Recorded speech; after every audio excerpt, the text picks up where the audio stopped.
Halo listener, jumpa lagi di channel Bayu Desain. Nah, di video kali ini kita akan sama-sama belajar bersama, yaitu mengenai typography. Nah, apa itu typography dan bagaimana penerapannya di dalam sebuah desain? Oke, kita akan simak infonya berikut ini.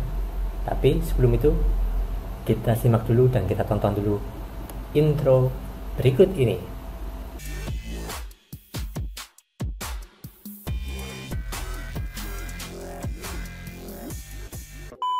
Nah, seperti biasa nih teman-teman, sebelum kita membahas apa itu typography, buat teman-teman yang baru bergabung di channel saya ini, silakan untuk klik tombol subscribe-nya yang berada di pojok kanan bawah, dan jangan lupa juga ya, nyalakan notifikasi loncengnya biar kalian nggak ketinggalan info video terbaru.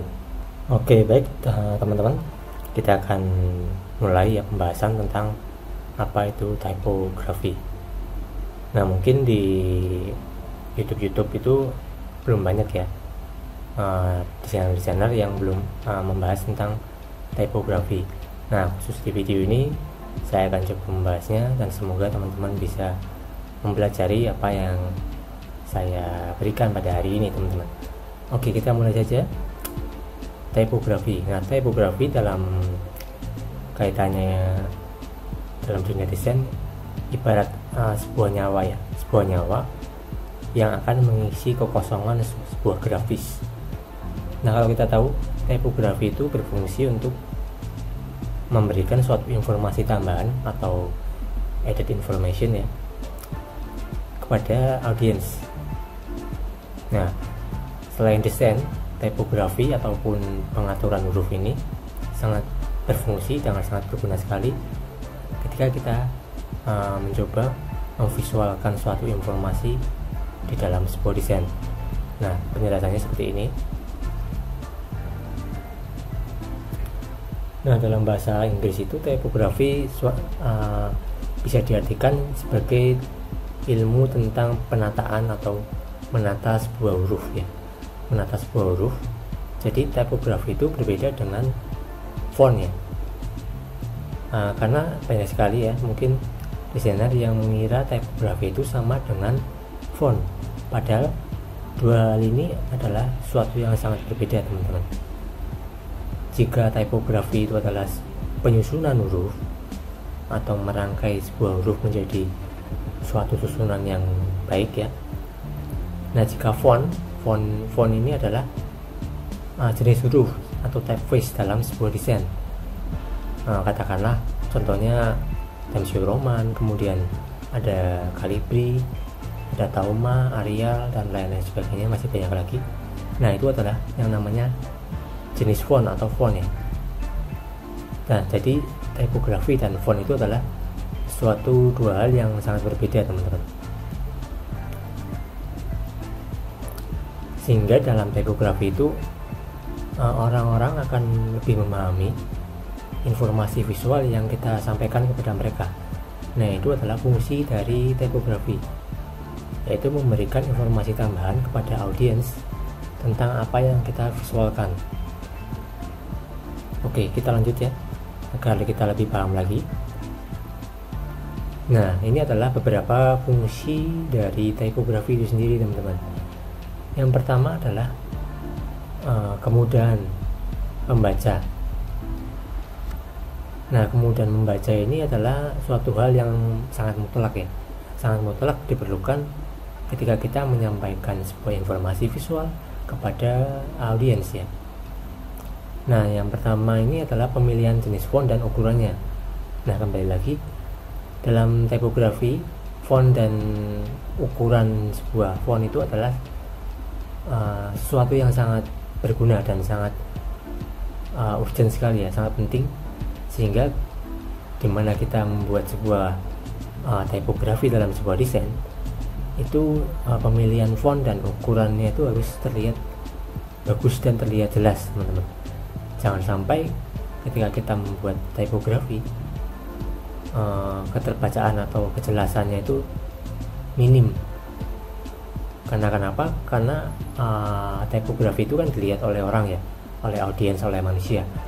Jadi ketika orang membaca typography yang kita bikin kepada audiens itu, maka audiens harus lebih mudah atau memiliki kemudahan dalam membaca informasi visual yang kita sampaikan, teman-teman.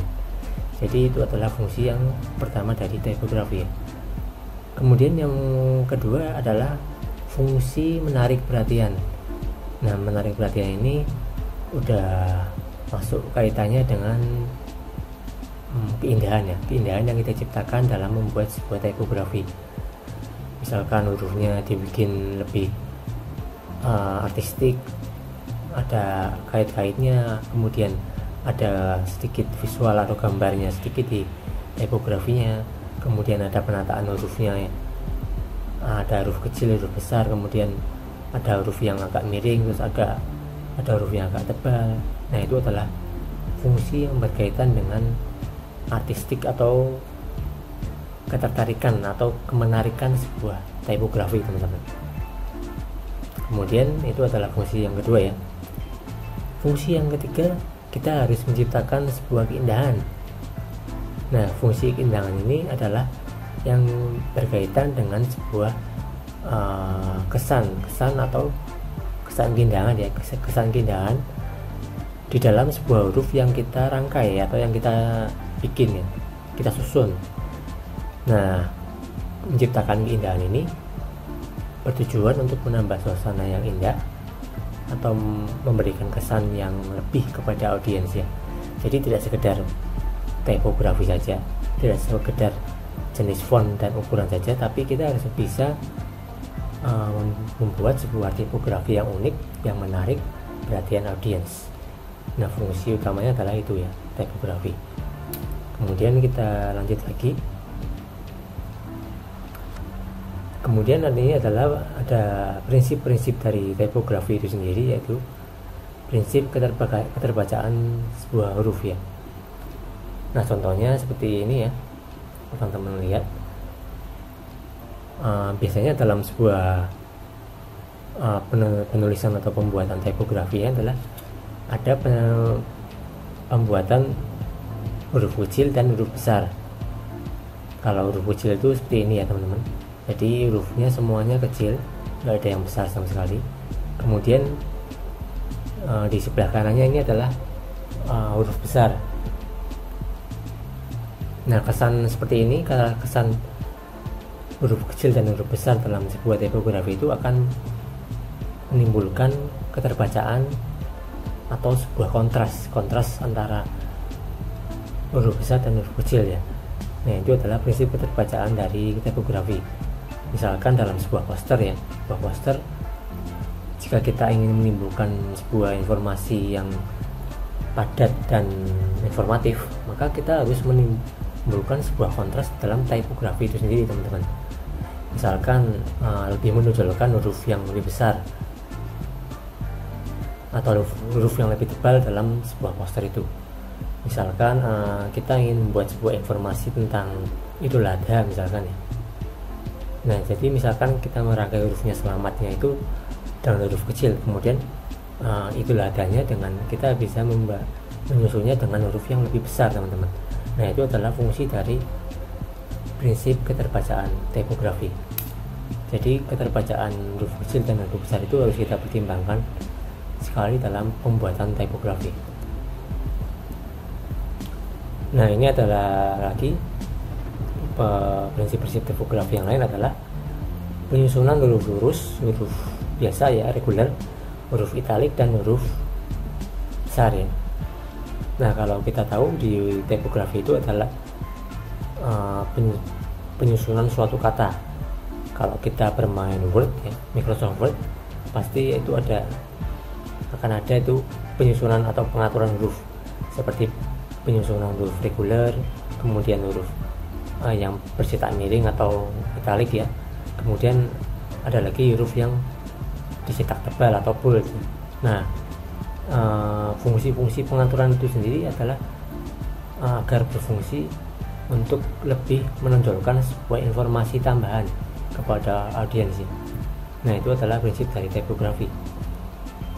Kemudian kontras ya, kontras itu erat kaitannya dengan ini, kita bicara lebih ke antara teks ya atau tipografi dan background. Nah, kita lihat di sini contohnya infografis, kemudian di belakangnya ini adalah sebuah kita contohkan adalah sebuah background. Nah, demikian ya, kita harus memilih atau menyerangkai tipografi itu ke dalam sebuah susunan huruf yang lebih mudah dibaca. Kalau ini kita lihat kan infografis, hurufnya menggunakan warna-warna bold, warna-warna yang gelap ya, dark. Kemudian di belakangnya ada warna background yang terang. Jadi seperti itu teman-teman, kita harus bisa menciptakan sebuah kontras antara tipografi dan juga background. Jika backgroundnya itu atau tulisannya itu gelap, maka kita harus menaruh atau membuat sebuah background yang lebih terang teman-teman. Begitu pula sebaliknya ya, jika background yang kita gelap, maka font atau jenis tipografi kita harus lebih yang terang ya, warnanya terang, misalkan putih atau kuning dan yang lain. Mungkin pokoknya font-font yang atau tipografi yang lebih bisa dibaca di background yang gelap. Jadi seperti itu teman-teman konsepnya dari tipografi. Kita harus bisa menciptakan kontras warna antara tipografi atau huruf ya dengan background. Kemudian di sini ya, seperti sebelumnya sama, kita harus bisa menciptakan sebuah kontras antara warna dan juga background ya. Ini kita lihat warnanya di sini adalah warna kuning, kemudian teksnya dia lebih gelap ya, warna dark. Kemudian di sampingnya kebalikannya ya, di sini backgroundnya itu gelap, kemudian teksnya atau hurufnya itu lebih terang. Jadi kan kita lebih mudah membaca ya, lebih mudah membacanya. Nah, ini adalah penerapan tipografi di dalam sebuah background. Oke, kita lanjutkan. Kemudian ini adalah prinsip estetis tipografi. Jadi estetis itu adalah berkaitan dengan pengaturan warna ataupun ukuran dalam sebuah huruf. Nah, kalau kita tahu, kalau kita bisa mengatur huruf dalam sebuah software, baik itu Word ataupun Illustrator dan lain-lain ya, kita pasti akan menemukan sebuah penyusunan huruf, baik itu jarak antar huruf, kemudian paragraf antar atau jarak antar satu kalimat dengan kalimat di bawahnya ya. Nah, itu adalah fungsi dari estetis tipografi. Nah, yang dimaksud dengan fungsi estetis itu adalah contohnya pengaturan letter spacing ataupun pengaturan jarak antara huruf dalam sebuah tipografi. Karena itu penting ya, karena kan audiens itu akan sulit membaca informasi yang kita sampaikan jika tipografi ataupun penyusunan tipografi kita itu jelek teman-teman. Jadi teman-teman diusahakan konsisten atau bisa mengatur jarak antar huruf. Kemudian yang kedua adalah ini konsistensi dalam pengaturan teks. Jadi begini teman-teman, misalkan kita mengatur ukuran tipografi dalam sebuah poster, maka kita harus konsisten, atau ibaratnya itu apa namanya ya, pokoknya dalam sebuah desain itu konsistensi itu adalah sebuah hal yang sangat penting. Begitu juga dengan tipografi. Jika kita ukurannya misalkan yang paragraf awal itu adalah 12, maka paragraf yang berikutnya itu adalah harus mengikuti teman-teman, harus menyesuaikan dan harus konsisten dengan paragraf yang sebelumnya, yaitu dengan ukuran yang sama 12 poin. Nah, kalau misalkan paragraf yang pertama itu kita menggunakan 12 poin, nah paragraf yang berikutnya dan seterusnya itu kita harus 12 poin juga teman-teman. Nah, kecuali kalau kita penerapannya pada judul atau subjudul, itu mungkin ukuran atau jenis hurufnya bisa dibedakan ya teman-teman, karena untuk menimbulkan suatu kesan informasi tambahan kepada audiens. Nah, jadi itu adalah fungsi estetis dari tipografi. Kita lanjut. Nah, elemen dalam tipografi itu ada berbagai macam kategori ya. Yang pertama dulu adalah huruf atau teks ya. Jadi huruf atau teks ini adalah uh, penyusunan huruf yang keterbacanya sangat mudah dan sangat nyaman dibaca. Jangan sampai kita menggunakan huruf yang tebal dan terlalu banyak lengkungan, karena itu akan memudarkan atau mengalihkan perhatian pembaca, sehingga visual yang kita sampaikan itu tidak sempurna kita sampaikan kepada audiens ya, pesannya itu tidak sampai kepada audiens dengan sempurna. Kemudian huruf atau judul ya. Nah, penggunaan huruf atau judul ini juga harus fleksibel ya, dan keterbacaannya untuk judul ini harus lebih berani, harus lebih bold teman-teman, karena judul ini berkaitan dengan informasi ya, informasi yang kita sampaikan. Teman-teman bayangkan apabila kita membuat sebuah judul ataupun tulisan dari sebuah judul itu sangat kecil ya dan tidak bisa dibaca ya, menurut teman-teman gimana? Sangat sulit kan untuk memilah-milah informasi apa yang kita sampaikan dalam sebuah informasi tadi atau sebuah visual tadi. Nah, itu adalah fungsi dari sebuah judul. Jadi fungsi dari judul itu adalah memilah-milah atau memisah-misahkan informasi dari desain visual yang kita sampaikan teman-teman. Nah, ini adalah kita masuk ke anatomi huruf. Nah, kalau kita sudah bicara anatomi huruf itu banyak sekali bidang-bidang dan istilah-istilah yang akan kita sampaikan ya. Misalkan di sini yang pertama kita awal dulu ya, cap head. Cap head ini adalah bagian atas dari huruf ya, bagian atas dari huruf. Nah, kemudian ada lagi median. Median itu ibarat kata bagian tengahnya dari huruf itu. Misalkan ini kan ada huruf T. Nah, T di sini kan yang bawahnya, yang lurus ini, yang di bawah ini adalah kita ibaratkan sebuah median. Kemudian ada lagi stem. Stem itu adalah batang. Nah, dalam tipografi kita juga mengenal sebuah stem itu adalah sebuah batang teman-teman, dari sebuah susunan huruf. Kemudian ada lagi baseline. Baseline ini adalah bagian bawah atau bagian dasar dari sebuah huruf. Jadi baseline itu yang ini ya teman-teman, yang dari sini sampai sini itu adalah baseline atau bagian dasar atau bagian terbawah dari sebuah huruf. Kemudian arm itu adalah bagian atas dari sebuah huruf ya. Kemudian selain arm ada lagi tail. Tail itu kayak ekor ya, ekor. Jadi kalau kita lihat, kalau kita biasa bermain di tipografi khususnya, kita biasa melihat jenis huruf Times New Roman ya, atau Trajan Pro lah, atau jenis-jenis huruf yang memiliki kait atau berkait. Nah, itu kalau misalkan di bawahnya ada lengkungan gini atau atasnya ada lengkungan tampan seperti ini, itu yang kita namakan dengan tail atau ekor ya, ekor dari sebuah huruf atau tipografi. Kemudian ada lagi serif. Serif ini adalah berkaitan dengan kait ya. Jadi kalau kita lihat dalam sebuah huruf itu pasti ada kait ya, kait atau ujung dari sebuah hurufnya. Misalkan Times New Roman itu kan jenis hurufnya ada kaitnya atau ada lancip-lancipnya teman-teman. Nah, itu adalah termasuk dari serif ya, atau kait dalam sebuah huruf. Kemudian ada kerning. Nah, kalau kerning ini berkaitan dengan jarak antar huruf ya, jarak antar huruf.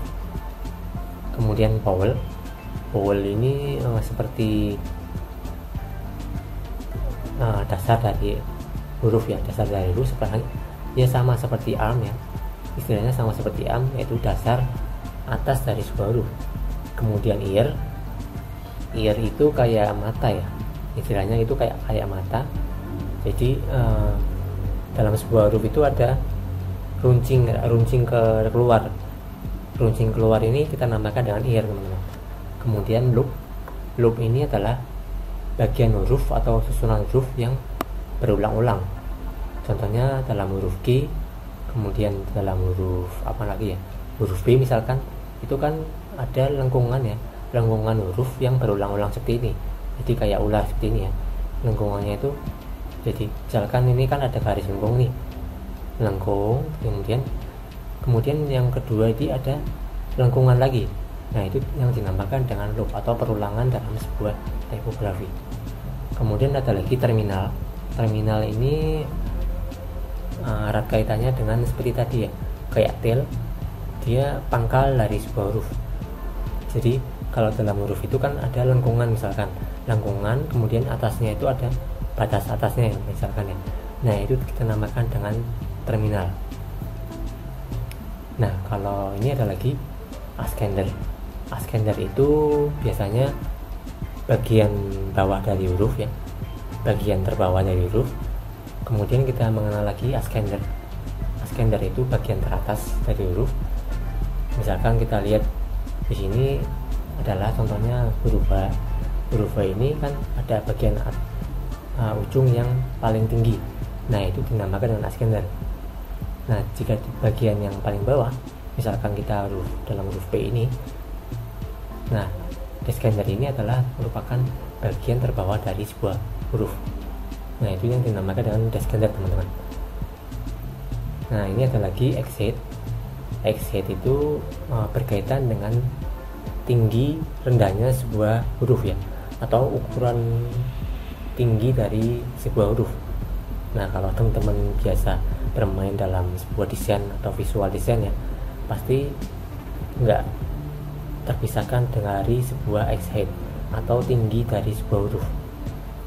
Nah, memang kalau kita bicara tentang anatomi huruf itu sangat banyak dan sangat kompleks sekali ya, cukup kompleks sekali teman-teman penerapannya. Ini saya sampaikan di dalam sebuah bahasa yang cukup ringan saja agar teman-teman bisa lebih memahami ya. Karena kalau saya menguraikannya dalam sebuah uraian yang sangat panjang, mungkin waktunya tidak cukup di video ini ya.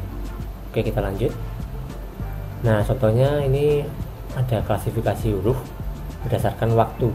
Nah, kalau kita lihat misalkan klasifikasi huruf itu seperti black letter ya. Dalam contohnya itu sebuah tulisan yang berdasarkan pada kurun waktu atau periode waktu tertentu. Misalkan di sini kita lihat ada contoh logo ini ya, logo Pestel. Kemudian ini ada kita contoh tulisannya ya. Contoh tulisannya ini agak-agak abad ke pertengahan ya, atau abad ke-17 teman-teman. Era-era Inggris zaman dulu lah. Zaman dulu. Ini kayaknya kuno sekali ya teman-teman. Hurufnya artistik. Jadi hurufnya itu unik ya teman-teman. Kalau kita lihat di sini hurufnya unik dan beda dari yang lain teman-teman. Jadi tidak sekedar klasik, tapi klasiknya ini klasik sangat kuno banget lah, zaman dulu banget lah. Maka kita namakan yang di sini itu adalah font atau jenis huruf yang black letter atau tekstural, memiliki banyak teksturnya, banyak sudut-sudutnya, dan banyak seni-seni ornamennya. Jadi tidak sekedar huruf atau penyusunan kata, tapi dalam sebuah huruf itu ada sticknya teman-teman. Itu yang kita namakan dengan huruf ada abad pertengahan ya. Jadi klasifikasinya itu bisa berdasarkan waktu. Kemudian ada lagi ya teman-teman, di sini ada huruf humanis atau Venetian.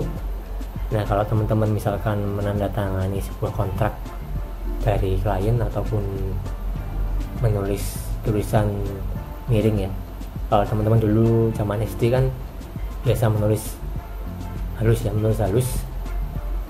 Saya ingat itu menulis halus itu harus pakai huruf yang bercetak miring atau huruf yang italik ya. Huruf yang bercetak miring itu adalah jenis huruf yang tanda tangan ya, huruf script teman-teman. Huruf script itu adalah huruf yang memiliki kategori huruf yang memiliki seperti tulisan tangan manusia ya, seperti tanda tangan manusia lah teman-teman. Nah, itu adalah apa yang dinamakan dengan huruf humanis atau Venetian. Jadi huruf script ya teman-teman. Nah, ini ada lagi klasifikasi huruf berdasarkan bentuknya atau rupa ya. Sans serif itu seperti ini teman-teman. Kalau teman-teman belajar tentang huruf atau yang sudah memahami tentang huruf, Nah, kalau misal teman-teman bermain tipografi ataupun menuliskan sebuah paragraf dalam sebuah desain, pasti tidak jauh-jauh dari huruf sans serif ini. Nah, huruf sans serif itu apa? Sans serif itu adalah huruf yang tidak memiliki kait, teman-teman, atau tidak ada runcing-runcingnya. Kalau kita lihat di sini susunan hurufnya kan sans serif, dia tidak memiliki kait sama sekali. Jadi susunan hurufnya atau bentuk hurufnya itu sangat halus dan tidak memiliki kait sama sekali. Nah, itu adalah sans serif ya, atau yang kita namakan dengan huruf yang tidak memiliki kait. Nah, ada lagi klasifikasi huruf berdasarkan rupanya atau bentuknya ya. Nah, kalau huruf ini muncul pada abad ke-19, teman-teman. Nah, kalau misalkan teman-teman itu sering berpergian atau piknik kemana gitu ya, ke Jogja atau ke Semarang ataupun ke Jakarta gitu, pasti tidak asing lagi dengan yang namakan display text. Display text yang berada di sepanjang jalan. Misalkan teman-teman melewati sebuah tol ataupun jalan arteri tertentu, pasti teman-teman tidak asing lagi dengan yang namanya display text ini.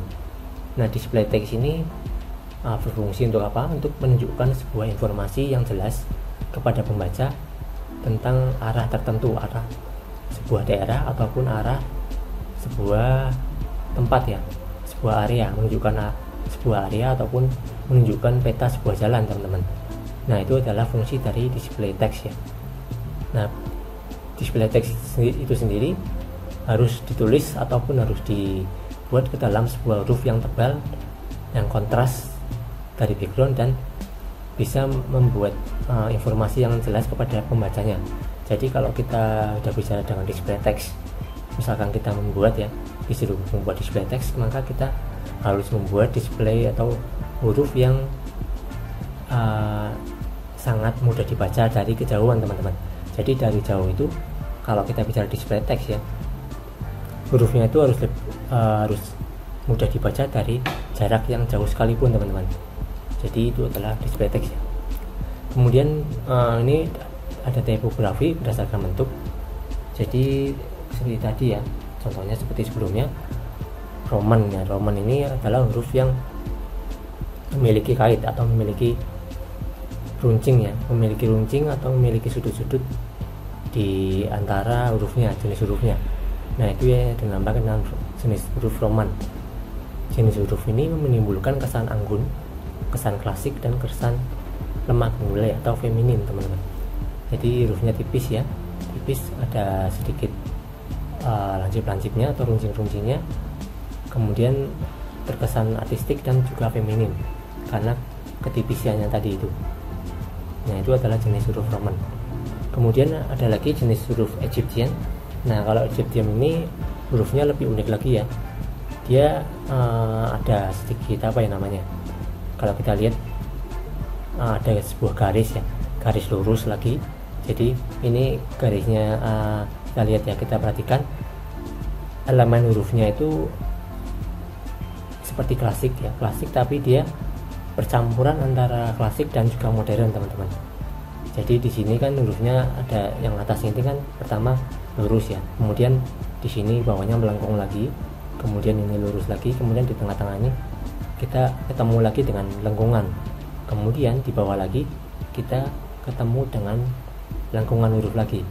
Nah, itu ciri khas dari huruf Egyptian atau huruf yang memiliki sirip ya. Tapi dan huruf ini menimbulkan kesan kokoh, kuat, kekar, dan juga stabil. Nah, itu adalah ciri dari huruf Egyptian. Mirip ya, mirip seperti huruf Roman tadi. Tapi kalau Egyptian itu hurufnya lebih kokoh, lebih tegas, dan lebih stabil dari jenis huruf Roman ya. Itu adalah. Kemudian script. Nah, script ini adalah jenis huruf yang lebih santai ya. Kesannya itu santai, tidak termulai juga bisa, kemudian feminin juga bisa. Nah, script ini jenis huruf yang biasanya kalau kita tanda tangan atau menuliskan sesuatu di dalam kertas, warna-warna kertas ya, atau tulisan dokter lah. Nah, itu yang dinamakan dengan huruf script. Kalau di dalam dunia komputer ataupun dalam dunia grafis, kita menyebutnya dengan huruf script ya, atau huruf yang seperti tulisan tangan. Nah, Ini ada beberapa lagi informasi tambahan dari typography. Nah, elemen penting dalam typography itu sendiri kita harus perhatikan ya. Masalah yang pertama itu adalah legibility. Nah, legibility itu apa? Legibility itu adalah yang berkaitan dengan legibilitas ya, atau kejelasan dari sebuah huruf. Misalkan kita membaca sebuah teks dari poster, maka kita harus membuat sebuah poster atau membuat sebuah huruf yang jelas yang bisa terbaca oleh audiens dengan mudah. Nah, itu adalah fungsi dari legibility ya, atau fungsi keterbacaan. Nah, contohnya seperti ini teman-teman.